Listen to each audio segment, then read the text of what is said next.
People with nightmare siblings, what's the most messed up thing they ever did? My older brother is a real piece of work.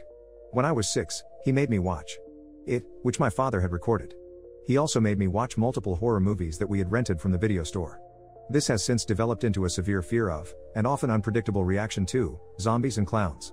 Also, while supervising my younger brother and I, he thought it'd be good for us to watch a corn movie my father had rented. The trauma of the recently resurfaced memory has made strawberry anything make me gag, as it now smells and tastes like nuts. Then my brother started getting into more trouble in later years. We lived on base, so we didn't have cops around, we had MPs. On multiple occasions, he stole MP's cruisers and went for joyrides, and he would regularly steal from the connects using himself or my younger brother as a lookout. Then he got sent to juvie. Once he was out, he started on substances. He used any hardcore thing he could get his hands on, regardless of what it was. Eventually got the genius idea to sell too. He was caught numerous times, went to jail just as many times, but that never stopped him. He even sold it to our mother. I suspect that he was also stealing cars to support his substance habits, as he had been sent to jail on at least one occasion for vehicular theft after his stint in juvie.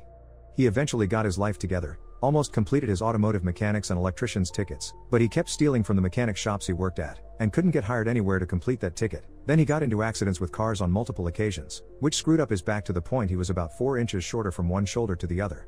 All the while he was still dealing on the side, but not using as much, only grass religiously, and blow, stovetop and dope once in a blue moon.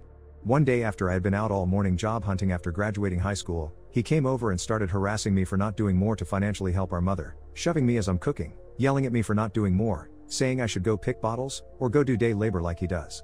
More than once I burned myself from falling forward onto the hot stove.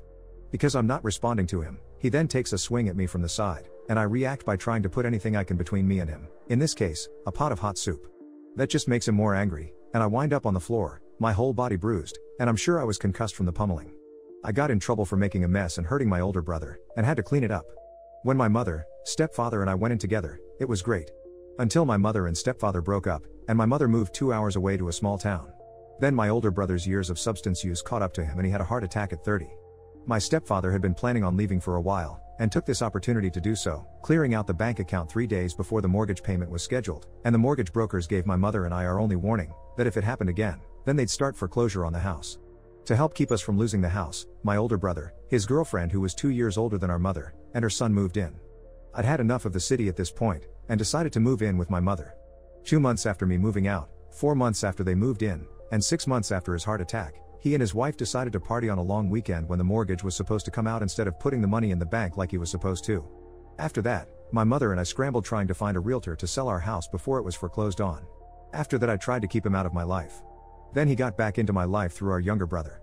He'd cleaned himself up, had a kid on the way, had a steady stable job doing mechanic work and driving for a limo company, and only rarely smoked, even though he still drank daily. Then he cracked a vertebrae changing a tire on a limo.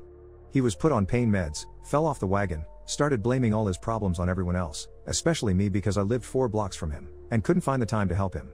I was working full-time and going to school full-time, so what little downtime I had was dedicated to homework, and trying to spend time with my now wife. Eventually he and his family were kicked out for non-payment of rent, then his partner kicked him out for his alcohol and substance use, as well as him being physical towards her, her daughters, and their son. Fast forward several years to the near present, until recently he had visitation with his son, but after a random check by CFS, he has temporarily lost his visitation privileges due to a prevalence of substances within view of and easily accessed by my nephew.